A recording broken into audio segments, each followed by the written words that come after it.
रहीम यार खान में पेट्रोल और डीजल की जखीरा अंदोजी के खिलाफ इंतजामिया ने ऑपरेशन करते हुए गोदामों पर छापे मारकर 3 करोड़ से जायद मालियात का पेट्रोल और डीजल बरामद कर लिया। डिप्टी कमिश्नर राजा जहांगीर के मुताबिक पेट्रोल और डीजल की जखीरा अंदोजी करने वालों के खिलाफ ऑपरेशन किया गया।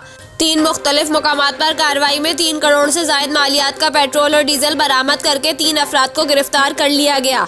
इसके अलावा नारवाल में भी पेट्रोल की जखीरा अंदोजी करने पर एक पेट्रोल पंप को सील कर दिया गया, जबकि एक पर मुकदमा दर्ज किया गया। वाज़ेह रहे कि चंद रोज से पंजाब के मुख्तलिफ शहरों में पेट्रोलियम मसनूआत की किल्लत की खबरें ज़ेरे गर्दिश थी और लाहौर समेत मुख्तलिफ शहरों में पंप्स पर पेट्रोलियम मसनूआत की फराहम महदूद कर दी गई थी। वज़ीर मुमलिकत पेट्रोलियम मुसद्दिक मलिक ने पेट्रोल और डीजल की किल्लत पैदा करने वालों को खबरदार किया था और कहा था कि तेल जखीरा करने वाले पंप्स के लाइसेंस मनसूख कर देंगे। IG पंजाब ने पेट्रोल जखीरा करने वालों के खिलाफ क्रैकडाउन का हुक्म दिया था।